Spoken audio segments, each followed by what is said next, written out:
Coach, it seems like you've done a really great job starting games, but it seemed like in recent games, once teams make their adjustments to you, it's been a struggle to sort of counter adjust. So what's sort of been happening in practice this week to sort of address that and make sure that you're able to withstand opponents' runs and such? Yeah, it's simple. I mean, we keep saying it, turnovers. That's where I got the stat right here in front of me. Utah, we're led by 21. South Florida, we pulled in the fourth quarter, won by 5. We were up 5. We won the game. Georgia Tech, you're up 7.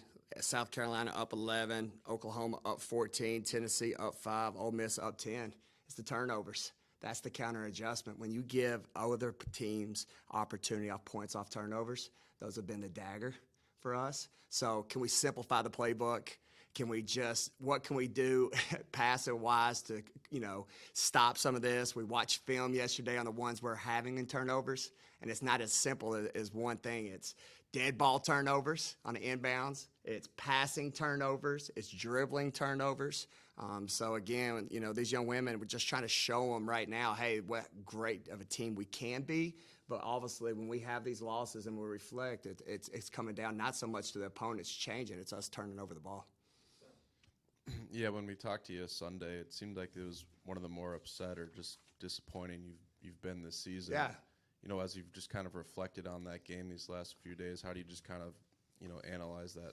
Yeah, you're disappointed because you know what kind of special team you have. Like I said, Utah, you're up 21. You have 22 turnovers. They get 24 points off the turnovers, and we win by 4. That was a quad 1 win. Right? So even though that was a great win, there's concerning things that we've been talking about and recognizing since November. And then, like I said, South Carolina, I don't know, don't fact check me on this, but I don't know if another team has been up on South Carolina outside of UCLA like we have at 11. We're up on 11. Who is number 1 and number 2 team in the country. And again, you've got 20 turnovers with 23 points they were able to gain off our turnovers. That's ball game. Then you play a team like Oklahoma where you're up 14, you have 11 turnovers and they get 12 and you end up winning by 4. So, the disappointing part is how special a team you have. You're continuing trying to, change and simplify because that's my job as a head coach. And you're disappointed because you had a chance to win that game where we gave them 23 turnovers. They got 26 points off of those turnovers and you lose by 8. So that's where the disappointment comes. And like I said, there's no simple formula because when you break down all the turnovers, they're happening in passing, dribbling, and dead balls. So it's not one way or another. It's just we got to face it, and how can we simplify it without turning it over? Not to pound the turnover topic too much, but look at the SEC stats, though. This team is not really that far out of range what the rest of the conference does turnover-wise. Is this more of a matter of there are just certain games it happens because certain games you don't turn the ball over that much? Is it certain games? Yeah, some, them. Yeah, the ones I'm mentioning are more of the quad 1, quad 2 games, the big ones, right? So that's more of my focus. And then our turnovers, though, is what kills our defense. Right? It's why we're losing games because we're playing great scouting report defense, but it's hard to play scouting report defense if you can't set your defense. So that's been the concern for us that's maybe different from other people. Coach, you've been in this position before, losing 2 straight SEC games. Yeah. Be y'all bounce back 1, 2 straight. Kind of what's the message to your team after y'all lose 2 tough games to kind of get them to the next page? Yeah, it's just, again, the SEC, we talked about it before the season even started. It's just a microscope. It's a mindset understanding. This is a tough league. I think right now bracketology has 10 teams that if the tournament started today are in. So just trying to help them understand again, a mindset of how tough this league is. Even Auburn. Auburn's similar to us where I was looking just a second ago. 4 of their 5 teams in open conference were either ranked or receiving votes like us. So that's a tough team that we're going to be playing here Thursday.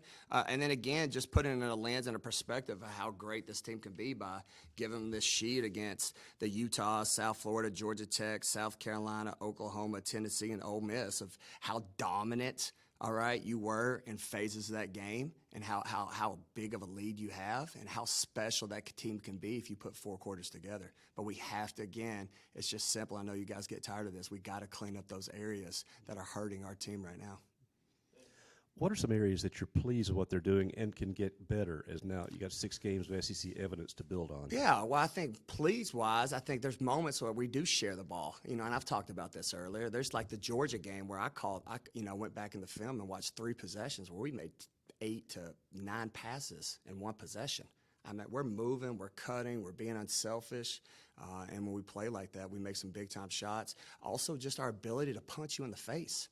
That's hard. A lot of teams, when the lights come on, don't show up. My team shows up.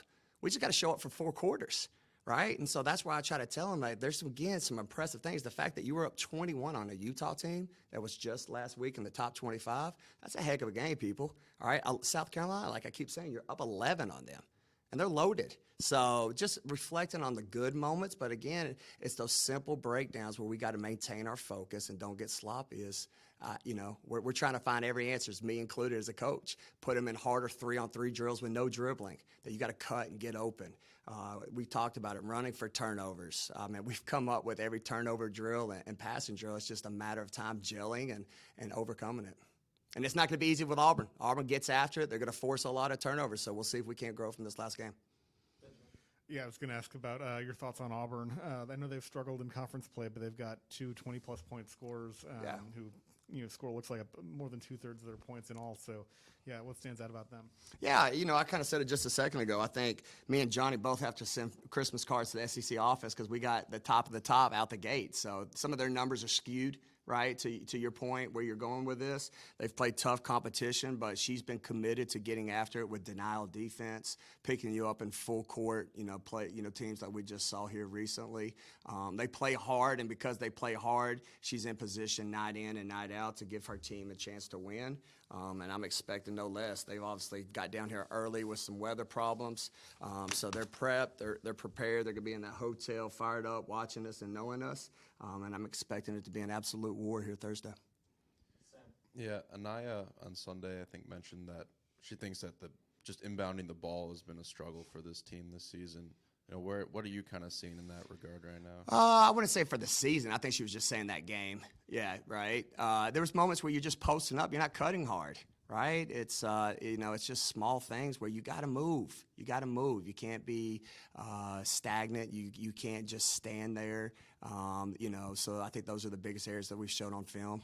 As simple as that sounds, Tennessee's and stuff who do the run and jumps, you got to give multiple efforts. That goes with chemistry, reading each other, playing off of each other, looking with eye contact where if I give you a certain look, I'm going back door. That's that gelling piece that I'm talking about that we've got to get better, and we've done a lot of drills here in the last 2 to 3 days where those are the back-breaking moments where you execute like that, and then it helps your opponent weaken up the pressure that they're bringing because you're not so easy to guard. So that's been a huge focus this week with the backdoor cuts. Coach, I think on Sunday you only had 2 scores in double figures, Jakaylin and I guess how important is it to have other people like Destiny and Debrisha involved on the offensive end? Yeah, because it's huge. You need a team. To your point, your question, you never just want 2 people because it's easy to scout. I keep on saying, especially with Poe, I think she had a phase there after the Christmas break where we talked about just let her get back, and then I think she had 7 shots, 11 shots, 8 shots. Those are the amount of numbers I want for Poe. That last game, I think she only got 3 shots in the first half, and she didn't get any in the second half. So just, again, helping our team understand the unselfishness that we need to play. I thought there were some dribble turnovers we had in that game where we stayed on the ball too long, where we got to make passes that I pointed that out in the film session. And when we play together within a team and then the whole team feels the weight of the goal at hand, that's when we play our best basketball. Hey, Coach, when you look through SEC conference play so far, looking at the positives, what about your team gives you the most confidence going forward as you get closer to March? Yeah, just again, I think it's the part where we talk about the leads that we're having on the top half of the league, that we're coming out, we're punching people in the face, that it shows that you can compete in this league. That, again, I think bracketology, if it was out today, I think we're an 8 seed and 9 seed. So you got to weather the outside noise that, we still have a great team. Now, can we relax? No. All right, because there's a lot of basketball ahead of us, but have perspective of where we're at, what the weaknesses are, and let's try to find a way and make them our strengths, because if we can make them our strengths, this team can be really special. And that's my goal as the head coach. Any more questions for Coach? Good. Joel?